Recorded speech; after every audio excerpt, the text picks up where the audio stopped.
flaky golden pastry, a seafood cream that's loaded with crab, shrimp and scallops, and a flavour that will leave you begging for more.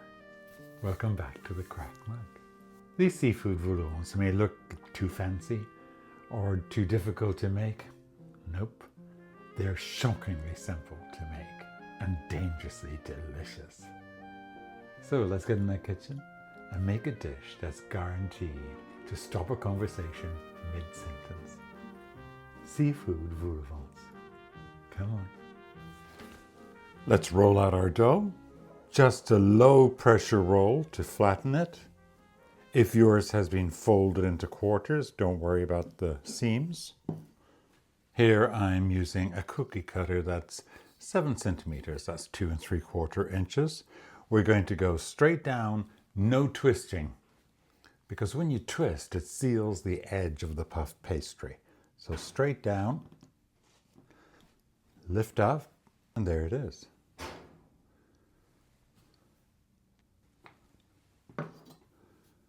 We want to be gentle there. There are a couple of ways to make pastry shells, and I'll show you both right here, right now. We're trying to keep this pastry as cold as possible. So you can take one and put it directly over the other, line it up, take a smaller cookie cutter, and this one's 2 inches, about 5 centimeters, and press down in the center just to score the top one. Straight down, not all the way, and take it out. Now these 2 layers have a score right on top. That's one way.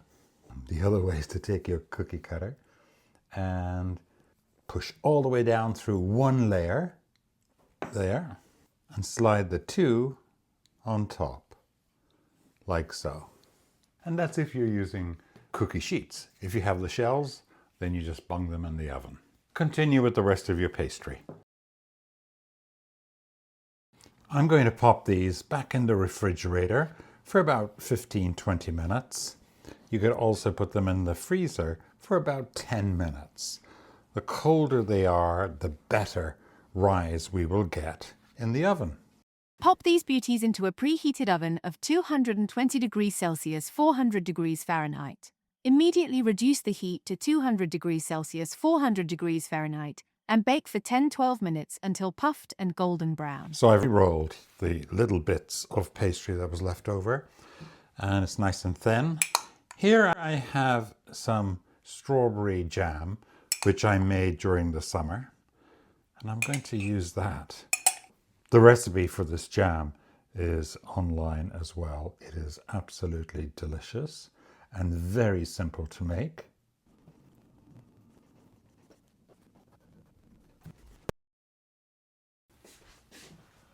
This was 13 minutes. We got a decent rise out of most of these guys. That one's a little bit flat on the edge. That one, but you know what? We're still going to use it. All right, next step. Turn the oven off, pop these back in, and leave the door wide open. Let them sit there for about 20 to 30 minutes, and they'll dry out a little bit more. And this gorgeous mess is our leftover pastry with the jam inside. It puffed up nicely, and it'll be delicious when it cools down. Here I have 225 grams of medium-sized shrimp. These were frozen, and I have thawed them out. These have shell on, and they have been deveined. Use this step only if you're using shell on. I like to use the shell in the stock, as you'll see, as it brings a lot of flavor. So just squeeze it out of the bottom, and that's it. Shell goes into the saucepan. Continue with the rest of the shrimp. If you're having difficulty getting the skin off, run it under cold running water. Even though they say it's been completely deveined, take a close look, and quite often near the base, you will see a little bit of that intestinal tract still there. Go ahead and just scrape it out. Our shrimp, let's go ahead and rinse those off to get rid of any shell or anything that's stuck to them. Rinse them off, drain them, and put them in the fridge until we're ready. To our pot with the shells, add a 1/4 teaspoon of pepper and salt. Here I'm using 2 cups, that's 475 milliliters of half and half. You could use a light cream or milk with some cream in it too, but 475 ml. Put this on the stove and bring it to a simmer. We're going to simmer this for about 10 minutes, then we're going to turn off the heat and let it sit there for about 30. Now we're just going to strain our shrimp shells out of our lovely cream. I'm going to measure our cream again just in case there was a lot of evaporation. So it looks like we lost a half a cup right there. No worries, we'll top that up with more milk if we need it. Over a medium-low heat, into your saucepan, add 2 tablespoons of butter. That's about 30 grams. Once it's melted, we're going to add a finely chopped small onion. I weighed this and it came in at 70 grams. We'll saute these for about 5 minutes until they have softened. That has been 5 minutes. They're translucent and we don't want them to take on any color. To that, I'm going to add 2 cloves of finely chopped garlic. I'm just going to saute this for about 1 minute. Lovely, all I'm smelling now is garlic and onion. And I'm still over low heat. To that, I'm going to add 2 tablespoons, that's 30 grams of all-purpose flour, plain flour. Just going to stir that in. Keep doing this for about a minute. Now I'm gradually going to add my milk, my shrimp milk. I did top this up to 2 cups, and I'm going to stir it in slowly, turning the heat from low to medium low. Continue to stir and add. We're looking for a thick cream consistency.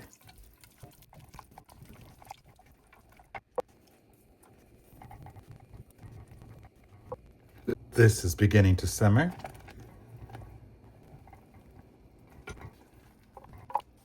I'm happy with that. I'm going to hold on to this drop of milk in case I need it in a moment. To that, I'm going to add a 1/2 teaspoon of salt and a 1/4 teaspoon of pepper. 75 grams of grated Romano cheese. Stir that in until it's melted, and your sauce is going to get thicker. Adding just a little drop more. Beautiful. See how thick that is? Gorgeous. All right, to that, here I have 225 grams of scallops. If you're using sea scallops, which are the larger ones, you'll have to chop them up into quarters. I'm using bay scallops, which are also perfect, just smaller. Add those in.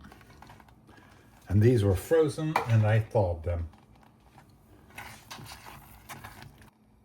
We want this just to simmer gently for 3 to 4 minutes. That was just 3 minutes. To that, we're going to add our shrimp, which is a 225 grams. Here I have 170 grams of lump crab meat. This is canned, it's 6 ounces. Fold that in gently. The sauce is very thick. Not worried about that just yet until we get all our ingredients in. Cook this very gently for about 2 minutes. We're just going to get it back to a simmer until the shrimp are pink. Okay, that was just 2 minutes. As you see, the sauce is not as thick as it was because their juice is given off by the things I put in there. And the shrimp are just cooked. They're beautiful light pink. Turn off the heat. I'm happy with the thickness of the sauce. We're going to let that sit there for about 5 minutes. All right, let's fill these boys. But first we need to take the cap off. I will note, I used Trader Joe's puff pastry and it rose, but I'm usually more familiar with it being another maybe 1/4 to 1/2 inch higher. But not to worry, these will work and it will be delicious. So you can see where we have our perforated edge from our center cut. I like to use the tip of a serrated edge blade or knife, a steak knife, and just go around the edge of it and pop off the lid. And there we go. So you'll see from this angle a little bit of dough there. You can take out that dough with your fingers. Underneath you have a lovely cavity to fill it with goodness. All right, keep your cap and do that to the rest of them. And as you see, our sauce has thinned out a bit. All right, time to fill these puppies up. I have allowed for 2 shrimp per vol au vent. There. And I'm going to put in 3 of my little scallops back on the tray. And we're going to put our little lid back on it, like so. And on top of that, I have some freshly grated Parmesan cheese. Just put a little happy little wig on it. That's it. Do that to the rest, and then we're going to pop these in the oven. Before I put the lids and cheese on all of these, I'm going to add a little bit of sauce to each little pastry cup. Feel free to make a mess like I do.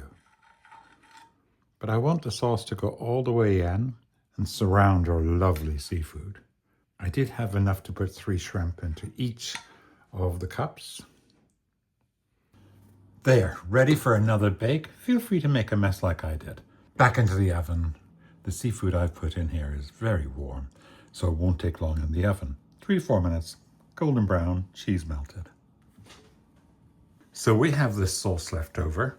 It tastes beautiful, and it has crab in it, right? Because we use lump crab, and I can see the pieces in it. I love having this sauce left over because I use it on pasta, make a pasta dish out of it. If you're using the frozen shrimp and scallops like I've done, you have more of those in the freezer. Saute some of those in a pan with a little bit of butter until they're just cooked.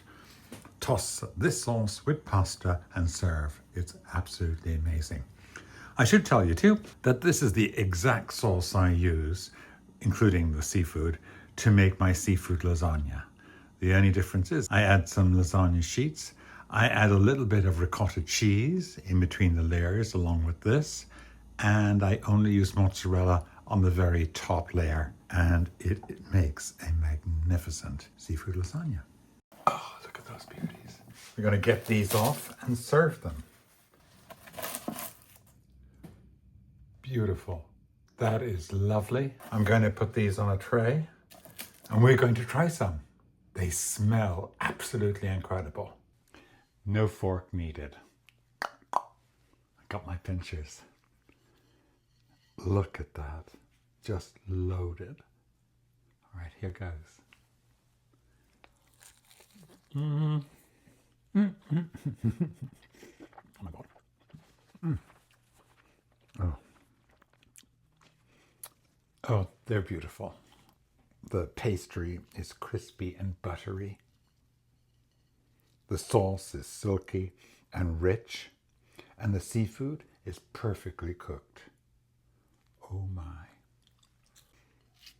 This is one of those recipes that looks really fancy. Serve these as a party, an appetizer for a dinner. One of these or 2 with a salad. Perfect for lunch or dinner, entirely up to you. Okay, I want to shove that in my mouth really fast, but I want to tell you, as I mentioned during the video, using the leftover sauce on your pasta is incredible, or turn it into a lasagna. It's also perfect. Okay, I'll finish this while you listen to Kathy. Thanks. You had me at vol au vent, darling. Please subscribe to the channel, hit like and leave a comment. It really helps. They taste luxurious, they look elegant, and they're easy to make. This is one recipe I have been making for several decades. And back in the day, I used to make my own puff pastry, and the seafood was all fresh. And I still do that occasionally when seafood is plentiful and not too expensive. So today I wanted to try it all using frozen and canned seafood. The crab was canned, and both the shrimp and the scallops were frozen, and I still have more left in my freezer. Thank you so much for your support. It means the world to me. If you have any questions, leave them in the comments, please.